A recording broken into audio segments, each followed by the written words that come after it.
जगतपति जग के पालनहार।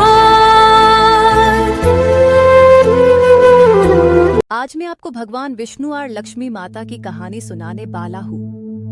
भगवान विष्णु जी शेषनाग पर बैठे बैठे बोर हो गए और उन्होंने धरती पर घूमने का विचार में भी कई साल बीत गए थे। धरती पर आए और वह अपनी यात्रा की तैयारी में लग गए। स्वामी को तैयार होता देखकर लक्ष्मी माँ ने पूछा, आज सुबह।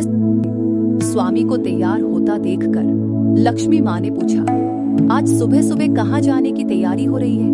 विष्णु जी ने कहा, हे लक्ष्मी, मैं धरती लोक पर घूमने जा रहा हूँ। तो कुछ सोचकर लक्ष्मी माँ ने कहा, हे देव, क्या मैं भी आपके साथ चल सकती हूँ? भगवान विष्णु ने 2 पल सोचा, फिर कहा, एक शर्त पर तुम मेरे साथ चल सकती हो। तुम धरती पर पहुंचकर उत्तर दिशा की ओर बिल्कुल मत देखना। इसके साथ ही माता लक्ष्मी ने हाँ कहकर अपनी माँ और सुबह सुबह माँ लक्ष्मी और भगवान विष्णु धरती पर पहुंच गए। अभी सूर्य देवता निकल रहे थे। रात बरसात होकर हटी थी। चारों ओर हरियाली ही हरियाली थी।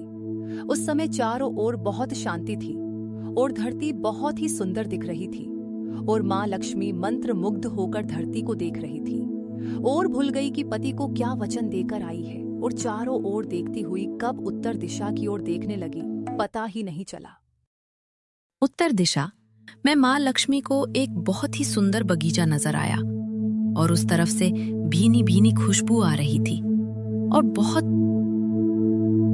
ही सुंदर सुंदर फूल खिले थे। ये एक फूलों का खेत था और माँ लक्ष्मी बिना सोचे समझे उस खेत में गई और एक सुंदर सा फूल तोड़ लाई। लेकिन ये क्या? तो भगवान विष्णु की आंखों में आंसू थे और भगवान विष्णु ने माँ लक्ष्मी को कहा कि कभी भी किसी से बिना पूछे उसका कुछ भी नहीं लेना चाहिए और साथ ही अपना वचन भी याद दिलाया। माँ लक्ष्मी को अपनी भूल का पता चला तो उन्होंने भगवान विष्णु से इस भूल की माफी मांगी।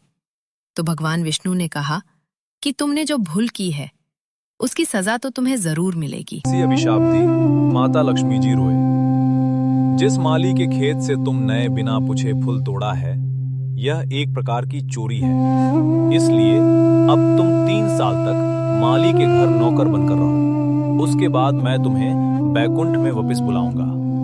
माँ लक्ष्मी ने चुपचाप सर झुकाकर हाँ कर दिया।